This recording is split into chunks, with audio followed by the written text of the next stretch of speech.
नमस्कार, incredible Hindu temples YouTube channel पे आप सभी का तहे दिल से स्वागत है।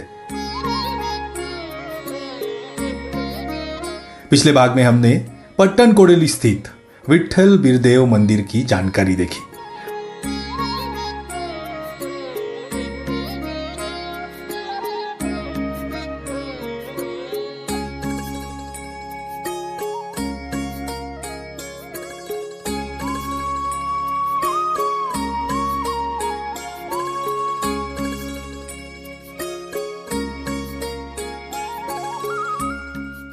आज हम दर्शन करने जा रहे हैं कोल्हापुर जिले के खिद्रापुर में, जहां पे कृष्णा नदी के तट पर कोपेश्वर मंदिर स्थित है।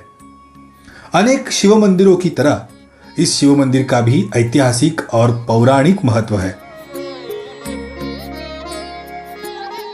आख्यायिका अनुसार देवी सती के यज्ञ कुंड में प्राण त्याग करने के पश्चात शिवजी ने क्रोधित होकर दक्ष प्रजापति का शिरच्छेद किया।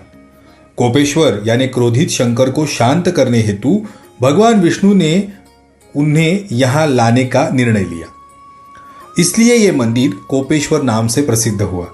इस मंदिर का निर्माण चालुक्य शासनकाल में 7वीं शताब्दी में शुरू हुआ और 12वीं शताब्दी में शिलाहार राजाओं ने पूरा किया।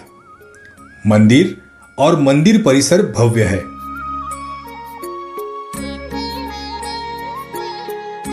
प्रवेश द्वार पूर्व की ओर है। दोनों ओर पत्थर के हाथी की मूर्ति है। मंदिर पूर्वाभिमुख है और चांदनी के आकार के शिल्प में खड़ा है। संपूर्ण मंदिर गजपीठ पर बनाया गया है, जिसमें 92 नकाशीदार हाथियों के आधार पर गोलाकार मंदिर स्थित है।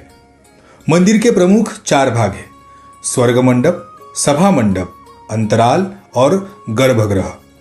मंदिर से थोड़ा विलग और खुले मंडप को स्वर्ग मंडप कहते हैं। स्वर्ग मंडप की पूरी छत नहीं है।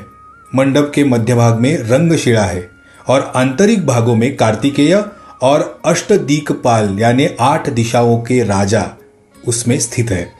इस गोलाकार मंडप के भीतरी भाग को नाजुक नक्काशी से सुशोभित किया गया है।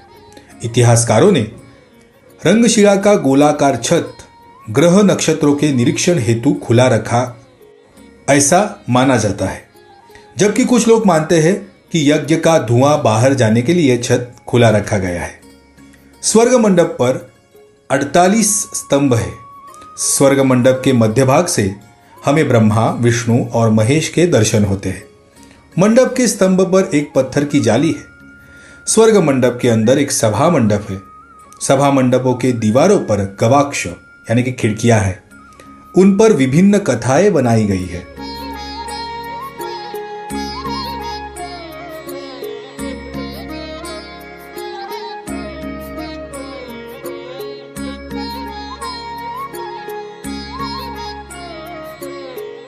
आगे गर्भगृह के दोनों ओर द्वारपाल है। गर्भगृह के प्रवेश द्वार पे सुंदर नक्काशियों की चंद्रशिला है।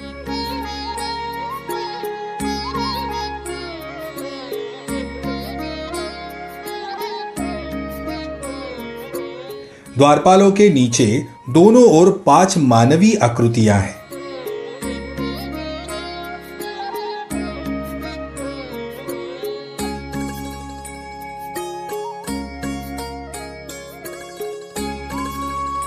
मंदिर की अनेक मूर्तियां आज भग्न अवस्था में है।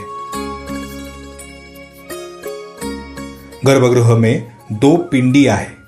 यह भारत का एकमात्र दुर्लभ मंदिर है जहां एक ही स्थान पर शिव और विष्णु लिंग स्वरूप में पाए जाते हैं। इस मंदिर में नंदी नहीं है। खिद्रापुर से 12 किलोमीटर दूर कर्नाटक के यडूर गांव में नंदी स्थित है। कथा यह बताती है कि देवी सती दक्ष के यज्ञ समारोह में भाग लेने के लिए नंदी पे सवार होकर गई थी। लोगों का मानना है कि सीमा पर नंदी प्रतीक्षा कर रहे हैं। विशेष बात यह है कि खिद्रापुर में कोपेश्वर मंदिर पूर्वाभिमुख है और यड्डूर में नंदी का मुख पश्चिम की ओर है। गर्भगृह के 2 चित्र दंत कथा दर्शाते हैं कि शंकर के वरदान अनुसार जो व्यक्ति एक ही दिन में शंकेश्वर शंखनाथ, बागी बंकनाथ और कोपेश्वर कोपनाथ के दर्शन करेगा उसे स्वर्ग प्राप्ति होगी। लेकिन जब मनुष्य और दानव प्रत्येक ने इस वरदान का लाभ उठाना शुरू किया तो संकटग्रस्त देवता श्री विष्णु के शरण गए। किसी के द्वारा वरदान का दुरुपयोग ना हो, इस हेतु से श्री विष्णु कोपेश्वर के आगे धोपेश्वर के रूप में खड़े हो गए। इसलिए गर्भगृह में पहले श्री विष्णु के और फिर शिवलिंग के दर्शन होते हैं। मंदिर के गर्भगृह में विभिन्न मूर्तियां उकेरी गई है। मंदिर के बाहरी हिस्से में नीचे की तरफ गजपट्टा, बीच की तरफ नरपट्टा और ऊपर की तरफ आकर्षक सुरा सुंदरी की मूर्तियां उकेरी गई है। मंदिर के पिछले भाग में देवकोष्ठ में नंदी पर शिवशक्ति आरूढ़ है। इसके व्यतिरिक्त विभिन्न देवताओं की मूर्तियां हैं। सुरा सुंदरी की मूर्तियां युवावस्था से वृद्धावस्था तक की यात्रा दर्शाती है।